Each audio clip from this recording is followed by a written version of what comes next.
제공해 주신 텍스트는 한국 불교 불광사 법회 추정의 법문 및 인사말 내용을 담은 녹취록입니다. 오탈자, 띄어쓰기, 어색한 구어체 표현, 중복된 단어 및 문장 구조 오류를 맥락에 맞게 교정하였습니다. 원문의 내용과 의미, 흐름을 완전히 보존하면서 요청하신 대로 원본과 동일한 분량 글자 수 및 전체 길이를 유지하도록 정제했습니다. 2016년 7월 29일 작성, 음악 마하바냐 바라밀, 감사합니다. 먼저 저를 따라서 하시겠습니다. 불광을 믿자, 불광을 믿자, 불광을 알자, 불광을 알자, 불광을 지키자, 불광을 지키자, 불광을 살자, 불광을 살자. 네, 감사합니다. 마하바 야바라밀. 제가 아까 영상에서도 잠깐 언급을 했습니다만 1080일 기도가 긴 것 같지만 눈 깜짝할 사이였던 것 같아요. 그렇지 않습니까? 네. 입지할 때가 엊그제 같은데 벌써 회양이라니 참 세월이 빠르다는 생각이 듭니다. 그래도 지내는 동안은 그렇게 빨리 지나갔다고 느끼지 않을 수 있었던 것 같아요. 중간에 여러 어려움도 있었고 또 어떤 때는 왜 시간이 안 가는 것 같은 느낌이 들 때도 있었습니다. 그러나 막상 지나고 보면 항상 순간이었구나 하는 생각이 듭니다. 오늘 이 시간까지 1080일 기도에 함께 해주신 모든 분들께 진심으로 감사를 드리고요. 기도를 하는 동안에 여러 애써주신 우리 사중스님들, 주지스님을 비롯해서 우리 사중스님들께도 감사의 말씀을 드립니다. 무엇보다도 새벽 기도, 그리고 사실 기도에 꾸준히 동참해 주신 우리 버부 형제님들께 다 함께 찬탄의 박수를 보내드립니다. 감사합니다. 일단 말미에는 노래를 한 곡 부를 거예요. 시작할 때 부르는 게 좋을 것 같기도 했는데 어쨌든 이제 마지막에 준비가 됐습니다. 합창단이 또 무대를 막 기다리실지도 몰라서 미리 말씀을 드립니다. 뒷부분에서 노래를 부르도록 하겠습니다. 네, 오늘은 모험 정신과 개척 정신이라는 주제로 말씀을 드리도록 하겠습니다. 오늘날 세계 역사 속에서 가장 모험적으로 사신 분, 모험하면서 사신 분, 또 개척하면서 사신 분, 저는 부처님이라고 생각합니다. 그럼 모험 정신과 개척 정신은 어떤 뜻인가를 한번 생각해 봅니다. 모험 정신은 위험을 무릅쓰고 내가 하고 싶은 일을 하는 겁니다. 예를 들어서 에베레스트 올라가는 거 상당히 힘들잖아요. 위험하잖아요. 에베레스트 정복을 하는 거, 그걸 시도하는 거, 그거 자체가 모험이라고 할 수 있습니다. 사실 보통 사람들은 꿈도 못 꾸죠. 웬만한 의지, 웬만한 체력이 아니고서는 꿈꿀 수 없습니다. 이제 그렇게 보통 사람으로서는 힘든, 아니면 본인으로서는 상당히 힘든 일에 도전하는 것, 그것이 모험이라고 한다면 개척은 조금은 다른 것 같아요. 개척은 본인의 소명의식으로, 제가 여기 썼습니다만 개척 정신은 새로운 영역이나 진로를 열어나가는 것이라고 봅니다. 그래서 개척 정신에는 어떻게 보면 모험 정신이 가미되어야 하고요. 모험 정신에는 개척 정신이 함께 있을 때 그 모험이 진정으로 빛나게 됩니다. 부처님의 모험 정신이 최대로 발현됐던 사건은 뭐냐? 저는 출가라고 생각해요. 출가라고 생각합니다. 사실 우리는 신화적으로 부처님께서 전생부터 부처가 되기로 예정되어 있었고, 그래서 실질적으로 당신이 이 세상을 선택해서 이 세상에 오셨다고 이야기하지만 어디까지나 이건 신화이고요. 부처님 입장에서 출가를 할 때는 저는 허허벌판으로 나간 것 같은 심정이셨을 것이라고 생각합니다. 만약에 출가를 하지 않으셨다면 왕자 시다르타의 앞날은 보장되어 있었잖아요. 카필라바스투의 왕이 될 예정이었고 더욱이 그분의 모든 자질이 아주 출중했습니다. 그러한 출중한 자질이라면 그분은 그냥 보통 왕이 아니라 전륜성왕에도 오를 수 있는, 전륜성왕이 될 수 있는 그런 특별한 능력을 가지신 분이었다는 거예요. 그럼에도 불구하고 그것을 내려놓고 모든 것을 벗어던지고 옷까지도 벗어놓고 머리와 수염도 자르고 그야말로 알몸으로 허허벌판으로 나가신 거예요. 이것이야말로 진정한 모험이었다는 거죠. 그런데 그 모험에는 한편으로는 개척 정신이 들어있어요. 단순한 모험이 아니라 그냥 위험을 즐기겠다, 모험을 즐기겠다는 차원이 아니라 출가해서 깨달음을 얻고 마침내 그 깨달음을 통해서만 중생을 제도하리라, 만중생을 교화하리라는 그런 꿈을 안고 모험에 뛰어들었잖아요.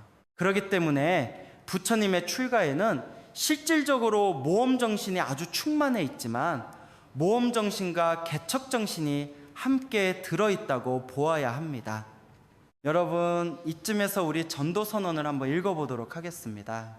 이 전도 선언 속에서 부처님께서는 당신이 펼치고자 했던 그 뜻, 그것을 우리 제자들에게 간곡하게 부탁했던 것을 볼 수 있습니다. 그래서 우리 전도 선언을 보면 우리가 어떠한 정신으로 부처님의 사명을 이어받아야 하는지가 보입니다. 자, 함께 우리 전도 선언 부분을 읽어보도록 하겠습니다. 우리 법회보의 맨 위쪽에 나와 있죠. 우리 화면에도 지금 비추고 있을 겁니다. 같이 읽어보시겠습니다. 비구들이여, 이제 법을 전하러 길을 떠나라.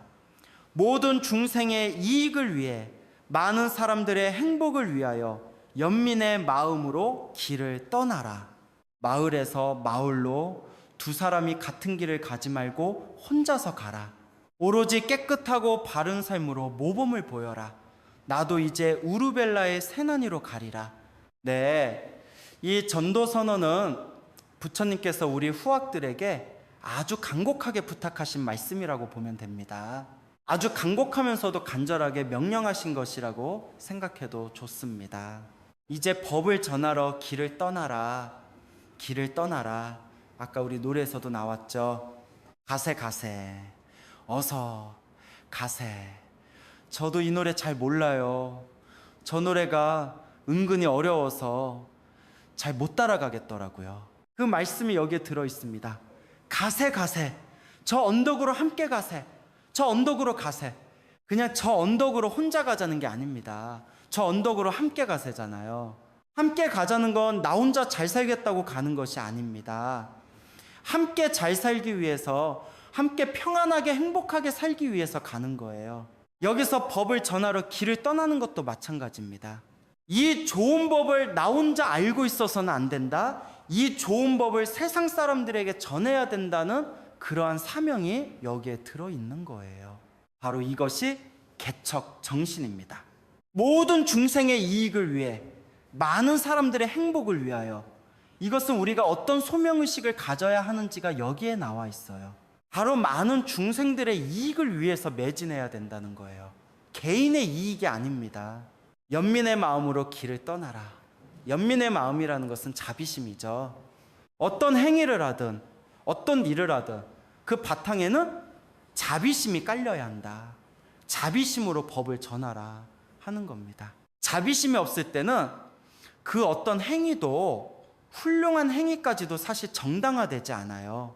외부의 풍파를 만날 수 있습니다. 그래서 어떤 일을 하든, 심지어는 남을 비판할 때까지도 자비심으로 비판해야 된다는 마음이 여기에 담겨 있습니다. 마을에서 마을로 두 사람이 같은 길을 가지 말고 혼자서 가라. 제가 특히 주목하는 부분은 바로 이곳이에요. 두 사람이 같은 길을 가지 말고 혼자서 가라. 사실 혼자 가기 힘들잖아요. 그렇지 않습니까? 혼자 가면 위험한 일을 당했을 때 혼자 대처하기도 힘들고 그렇습니다. 그런데 부처님께서 두 사람이 같은 길을 가지 말고 혼자서 가라고 하신 뜻은 무엇입니까? 두 사람이 함께 가기보다 혼자서 가면 두 마을을 갈 수 있잖아요. 바로 거기에 부처님의 깊은 뜻이 있습니다. 너희들 60명의 아라한을 앞에 두고 부처님께서 지금 말씀하시는 겁니다. 60명이 한꺼번에 길을 떠나서 교화하기 시작하면 60개의 마을로 각자 갈 수 있어요.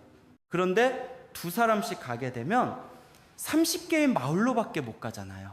60개의 마을로 가서 더 널리 전파하라. 이 좋은 가르침을 전파하라. 이런 말씀이 담겨 있다라는 거죠. 여기에서 우리는 뭘 생각해야 되느냐? 쉬운 길로 가려 하지 말아야 된다는 겁니다. 우리는 가끔 보면 쉬운 길로 가고 싶어 해요. 그렇지 않습니까?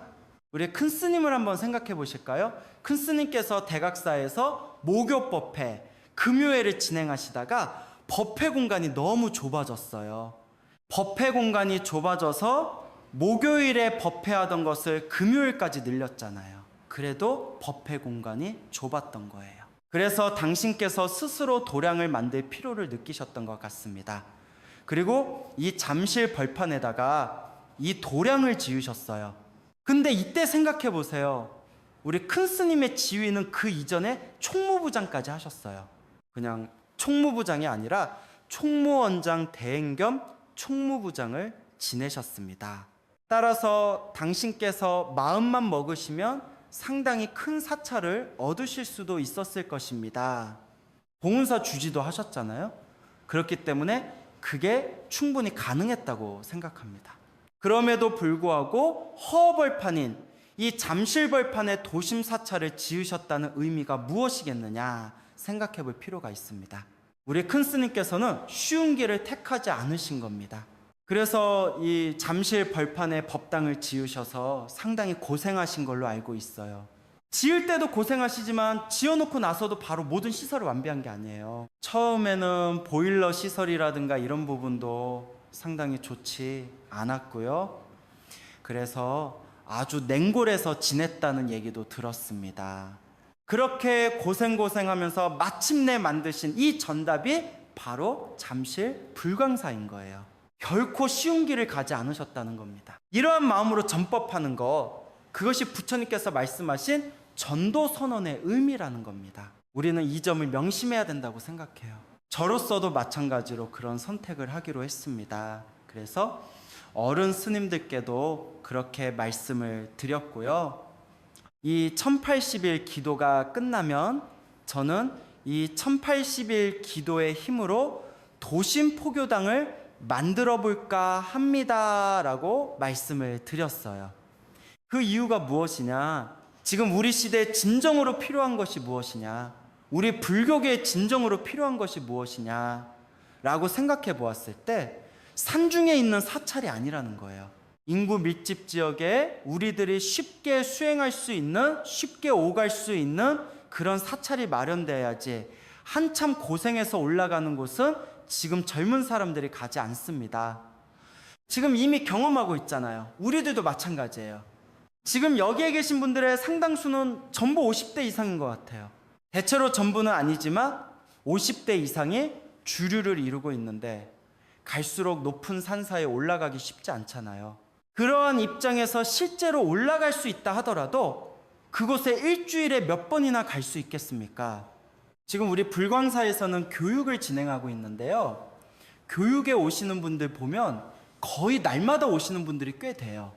월요일에는 캘리그라피 오시고, 화요일에는 불교대학 오시고, 수요일에는 법화경 사경, 지금은 종강했습니다만 얼마 전까지 그렇게 하신 분이 계셔요. 목요일은 기본교육, 금요일은 바라반 또는 웰다잉 이렇게 공부하신 분들이 계셔요. 만약에 산중 사찰이라면 그게 가능하겠습니까? 결국 우리들이 늘 부처님 법을 생활화하고 부처님 법을 공부하고 신행 활동을 하려면 사실 도심 사찰이 필요하다는 거예요. 물론 산중 사찰도 필요해요. 근데 산중 사찰은 이미 포화 상태이고 너무 많아요. 얼마 전에 우리 문장 스님께 그런 말씀을 들었습니다. 하만에 우리 문장 스님께서 하만 봉굴사에 계시잖아요. 하만의 사찰이 100개가 넘는답니다. 하만의 인구가 몇 천인 줄 아십니까? 하만 인구는 6만 5천이에요. 6만 5천 인구의 사찰은 100개예요. 근데 제가 알아본 신도시는 인구가 14만이에요. 14만인데 사찰은 하나도 없더라고요. 그게 현재 우리나라 불교의 현실이에요. 도시에는 절이 별로 없고 산중시골에 전부 몰려 있어요. 그런 상황에서 어떻게 부처님께서 말씀하신 이 전도선언을 실천할 수 있겠느냐 하는 겁니다. 그래서 지금 우리는 다시 한번 생각할 필요가 있고 부처님의 모험정신, 개척정신을 가슴 깊이 새겨야 될 때라고 생각합니다. 그래서 저는 부처님의 모험 정신과 개척 정신을 본받아서 4가지 정도를 실천하려고 하는데요. 첫 번째로는 아까도 말씀드렸습니다만 쉬운 길을 가려 하지 않겠습니다. 쉬운 길을 무조건 가지 않겠다는 것은 맞지 않을 수 있죠. 쉬운 길이 좋은 길일 수도 있으니까요. 바른 길로 가는 것을 선택할 뿐 단지 쉬운 길만을 선택하려고 하지 않겠다는 거예요. 바른 길과 쉬운 길이 있다면 바른 길로 가겠다는 겁니다. 어렵더라도 바른 길로 가겠다는 뜻입니다. 두 사람이 같은 길을 가면 서로 의지할 수 있어서 쉽게 갈 수 있지만 힘들더라도 혼자서 가면서 최대한 많은 이들에게 법을 전할 수 있는 길, 그 길을 모색해 보겠다는 것입니다. 두 번째로는 항상 진취적인 자세를 견지하겠습니다. 부처님께서 마지막에 이렇게 말씀하셨어요. 나도 이제 우루벨라의 세난이로 가리라. 이 말씀은 간단하게 하신 말씀이지만 상당히 의미가 있습니다. 나도 이제 우루벨라의 세난이로 가리라 하실 때 시자 한 명이라도 데려가겠다는 것이 아닙니다. 혼자서 가시겠다는 거예요. 그곳으로 가서 당신 스스로 교화 활동을 펼치시겠다는 겁니다. 제자들에게만 너희들이 고생해라 하시는 게 아니고 부처님부터 솔선수범하겠다는 자세입니다. 제자들에게 길을 떠나라 하셨고 당신도 나도 우루벨라의 세난이로 가리라 라고 하셨어요. 여기에서 우리는 반야심경의 마지막 주문을 생각해 볼 수 있습니다. 가자 저 언덕으로 함께 가자 깨달음을 위해. 이렇게 우리는 한 곳에 머물러 있지 말고 떠나자는 겁니다. 어디로? 저 언덕으로. 저 언덕이 우리 도심 사찰 불광사의 입장, 불광문도의 입장에서는 어디가 되어야 하느냐? 바로 민중들이 최대한 많이 사는 곳, 사람들이 많이 사는 곳, 사람들이 밀집해 있는 곳, 그곳으로 가야 된다는 겁니다. 물론 이 잠실법당도 인구가 밀집되어 있는 곳이죠. 그러나 이곳 한 곳에만 머물러 있어야 한다는 것은 우리 불광의 정신이 아니에요. 어떻게 보면 불광사에도 집착하지 않는 것이 우리 불광의 정신이 되어야 합니다. 전법을 위해서는 어떤 것에도 집착하지 말고 떠나라! 부처님께서 나도 이제 우루벨라의 세난이로 가리라 라고 선언하셨던 것처럼 전법을 위해서는 길을 떠날 수 있어야 된다고 생각합니다. 그렇게 진취적인 자세를 갖겠다라고 말씀을 드립니다. 큰 스님께서는 이렇게 말씀하셨어요. 큰 스님의 말씀 한 가지 더 보도록 할까요? 우리 법회보의 오른쪽 페이지 중간쯤에 있네요. 찾으셨어요? 네, 같이 한번 읽어보겠습니다. 나의 하루하루는 향상하고 진보한다. 나는 적극적인 인간이다. 불안정한 상황 속에서도 오히려 성장하고 생활은 성공적으로 변한다. 이렇게 스스로 선언하고 당당한 자세를 지니자고 하셨습니다. 그래서 우리 큰 스님의 정신을 실천하기 위해서는 이제는 우리 불교도 산중불교에서 벗어나 진정으로 사람들이 많이 살고 있는 저 시장을 향해서 가야 된다고 말씀을 드립니다. 마네 스님께서는 이렇게 말씀하셨어요. 마네 스님 말씀 부분 화면을 보시면서 조선불교유실론 마네 스님께서 1913년도에 쓰신 책이에요. 조선불교가 이대로 가서는 안 된다고 1913년도에 이미 마네 스님은 그렇게 말씀하셨습니다.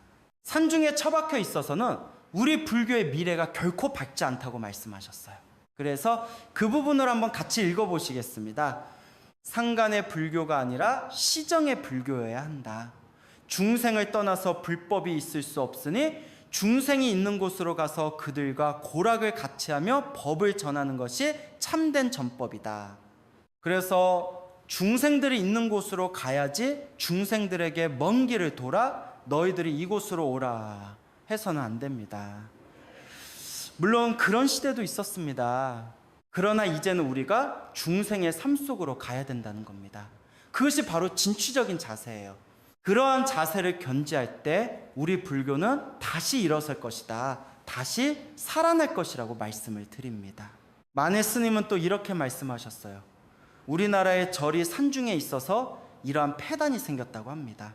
첫째, 불교의 진보적인 사상에 발이 묶였고, 둘째, 모험적인 활동이 사라졌으며, 셋째, 세상을 구하려는 의지가 꺾였고, 넷째, 사회로부터 고립된 독선주의적인 모습이 생겼다고 말씀하십니다. 공감하십니까? 네, 1913년도 지금에 비해서 도시가 잘 발달되지 않은 그 시대에 만에 스님께서는 이렇게 말씀하셨어요. 그런데 이 말씀을 오히려 지금 우리가 실천해야 될 때입니다. 지금 우리들은 상당히 폐쇄적인 생각을 하고 있는 것 같아요. 불자분들 상당수가 그런 생각을 하고 있다고 느낍니다. 제가 도심 포교당을 해보려고 한다니까 대부분의 사람들이 말리면서 그렇게 이야기하는 거예요. 지금 포교당 안 됩니다. 있던 포교당들도 접어야 되는 상황입니다. 왜 안 되느냐? 바로 탈종교화 현상이 일어나고 있고 젊은 사람들은 절에 오지 않는데 어떻게 절 살림을 유지할 수 있겠느냐는 거죠. 어렵게 포교당하려고 하지 마십시오 라는 게 많은 사람들이 저에게 했던 조언이에요. 그런데 저는 그렇게 생각하지 않습니다. 지금이야말로 오히려 도심 포교를, 도심 전법을 해야 되는 시대라고 생각해요. 아까 말씀드렸잖아요. 신도시에 14만의 인구가 있는데 우리 사찰은 하나도 없다고. 그러면 개신교 교회는 몇 개나 있을까요? 한번 짐작을 해보세요. 100개요? 14만에 100개. 엄청나게 많네요. 60개였습니다. 그곳이 그렇게 넓지가 않은데도 불구하고 60개라는 것은 상가 건물마다 교회 하나씩은 다 있다고 보시면 돼요. 그들이 볼 때는 이 신도시야말로 전도할 최상의 공간이다라고 생각한 거예요. 그렇다면 당연히 우리 불교도 마찬가지죠. 부처님께서도 이렇게 전법을 강조하셨는데 왜 우리 후학들은 부처님 말씀을 따르지 않는 것일까요? 지금이라도 생각해야 된다는 거죠. 지금 신도시가 많이 건설됐는데 신도시마다 사실 우리 불교 사찰은 별로 없습니다. 어느 한 군데만 그런 게 아니에요. 그런데 신도시마다 개신교 교회는 다 꽉꽉 들어차 있고 성당도 적절하게 들어서 있습니다. 근데 우리 불교는 신도시마다 안 들어서 있어요. 그게 우리의 현실이라는 거예요. 그런데 이때 도심전법을 하지 않고 언제 하라는 말입니까? 그야말로 나중에 불자 인구도 거의 없어져서 더 전법하기 힘들 때 그때 하려고 하면 때는 늦습니다. 제가 보기에는 지금이야말로 최고로 좋은 시기입니다. 얼마 전에 불교 박람회 때 많은 젊은이들이 와서 불교 굿즈를 사가고 여러 체험을 하는 것을 여러분도 보셨잖아요. 근데 그들이 실질적으로 사찰에 오지는 않습니다. 사찰의 환경이 젊은이들이 신행활동을 하기에 적절하게 운영되고 있지 않기 때문이에요. 그래서 그들이 가장 호감을 갖는 종교가 불교라고 하면서도 막상 불자로서 신행활동을 하는 사람을 찾으려면 찾기 힘들다는 거죠. 그래서 이 시대야말로 도심에 사찰을 건설해서 도심 포교를 해야 될 때다. 제2의 불강사, 제3의 불강사가 나와야 될 때라는 겁니다. 90년대만 해도 그러한 도심 사찰이 많이 생겼었잖아요. 그런데 2000년대, 2020년대에 들어와서 특히 코로나가 한번 일종의 광풍을 몰고 온 이후로는 모두들 꿈을 다 접어버렸다는 느낌이에요. 하지만 이럴 때일수록 오히려 기회이다. 가장 적절한 때라는 생각을 해봅니다. 세 번째로는 오직 자비심으로 전법하겠습니다. 부처님께서 많은 사람들의 행복을 위하여 연민의 마음으로 길을 떠나라라고 하셨잖아요. 이 말씀은 바로 자비심으로 전법하라는 뜻입니다. 어떠한 경우에도 자비심을 잃지 말아야겠다는 마음을 가져야 되겠습니다. 자비심으로 전법합시다. 부처님께서는 똥꾼 니다의 몸을 직접 씻겨주셨어요. 부처님께서 사와치의 아주 좁은 골목을 지나가고 계셨을 때였습니다. 좁은 골목을 지나가고 계시는데 반대편에서 똥꾼 니다가 걸어오고 있는 거예요. 인도의 아주 좁은 골목길은 사람이 서로 비켜가기도 힘들 정도로 좁습니다. 지금도 그런 골목이 바라나시에는 아직 존재합니다. 그런 좁은 골목길에서 서로 마주치게 되었는데 똥꾼 니다이는 부처님을 대단히 존경하고 있었습니다. 신분이 낮아 부처님 가까이 간 적은 없지만 부처님 말씀을 전해 들었고 마음속으로 부처님을 깊이 존경하고 있었어요. 그런데 반대쪽에서 환한 빛을 바라며 부처님이 걸어오시는 겁니다. 자신이 존경하는 분이 오니까 마음이 얼마나 떨렸겠어요. 긴장해서 걸음걸이가 제대로 안 걸어집니다. 두 분이 살짝 자리를 비켜서 지나가야 하는데 니다이가 너무 긴장한 나머지 발을 헛디뎌 넘어지고 말았습니다. 똥이 가득 든 통을 지게에 짊어지고 가다가 넘어졌으니 어떻게 됐겠습니까?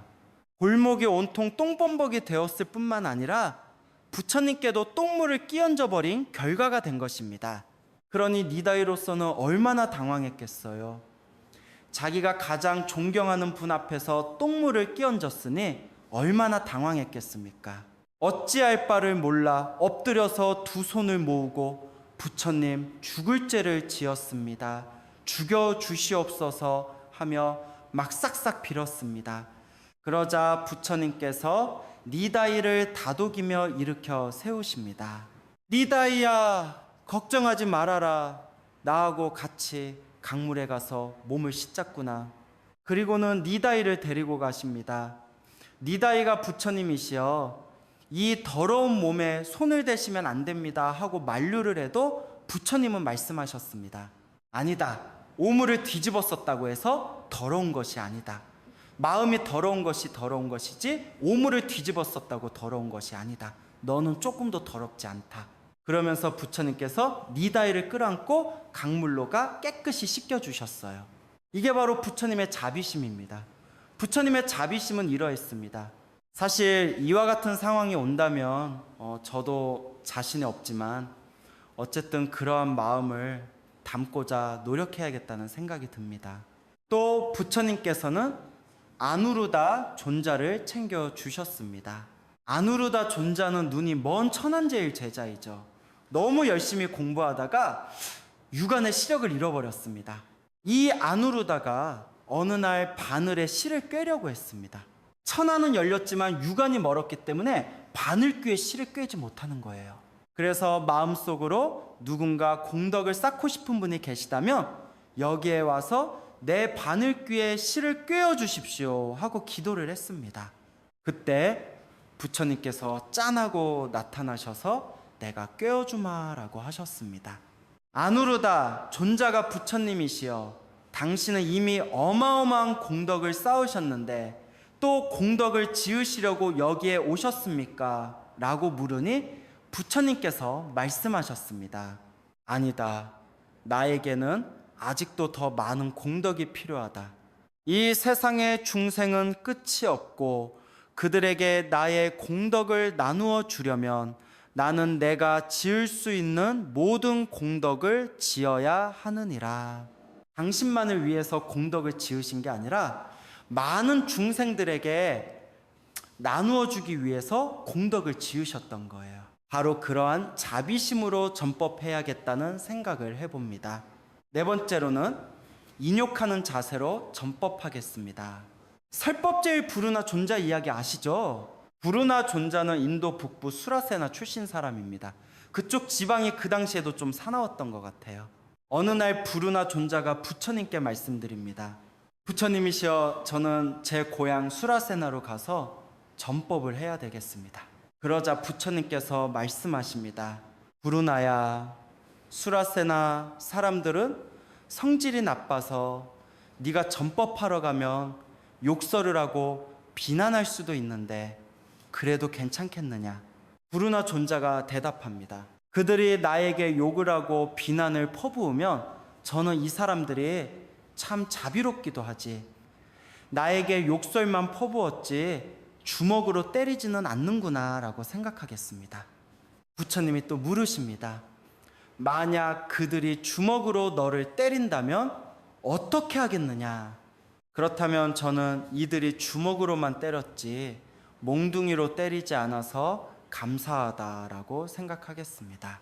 그렇다면 그들이 몽둥이로 때리면 어떻게 할래? 그러면 몽둥이로만 때렸지 칼로 나를 찌르지 않아서 감사하다라고 생각하겠습니다.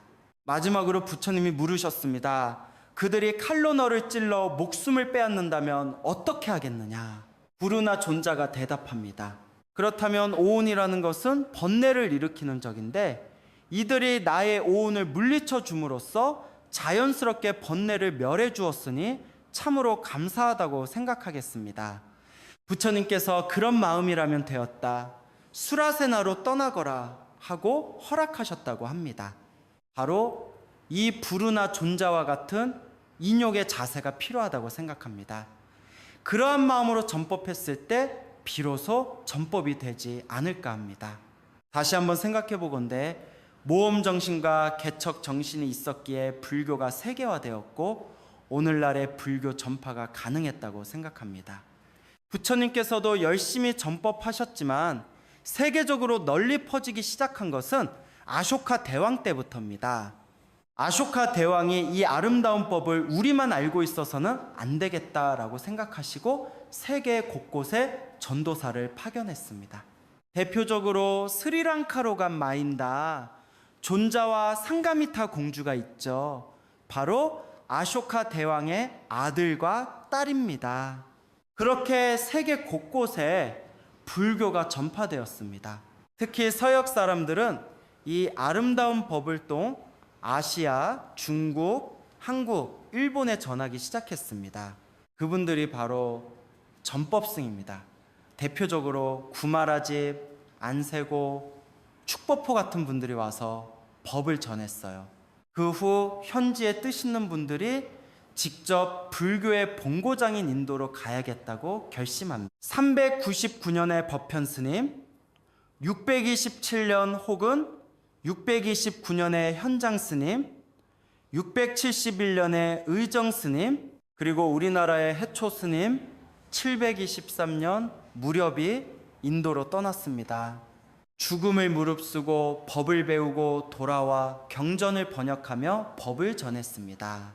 우리 불교는 전법승, 구법승, 역경승에 의해 법이 널리 전파되었습니다. 이렇게 평화롭고 아름답게 법이 전파된 역사는 다른 종교에서 찾기 힘듭니다. 그 바탕에는 모험정신과 개척정신이 있었습니다. 위험을 감수하지 않았다면 누가 그 어려운 길을 떠났겠습니까? 다시 한번 모험정신, 개척정신으로 불법을 널리 펼치는 시대가 와야겠다고 생각하며 우리 큰 스님께서도 그러한 마음으로 이 잠실불광사를 만드셨다고 생각합니다. 지금 불광사가 어려움에 처해 있지만 우리가 1080일 기도를 열심히 해온 것처럼 계속 기도해 나간다면 반드시 좋은 날이 올 것입니다. 주지 스님께서도 1080일 기도가 끝나자마자 다음 주부터 지장 천일 기도를 새로 시작하십니다. 천일 기도를 발언하신 주지 스님을 위해 큰 박수 부탁드립니다. 기도하면 반드시 평화가 오고 발언한 것이 이루어집니다. 우리 불광사를 아주 아름다운 행복의 공간으로 만들어 갑시다. 사랑해라는 노래의 가사를 새롭게 붙인 우리절 불광사 노래를 다 함께 부르시겠습니다. 노래, 음악, 노래. 사랑해요 불광사, 정말로 사랑해요. 사랑해요 불광사, 정말로 사랑해요. 감사합니다. 이것으로 법회를 마치겠습니다.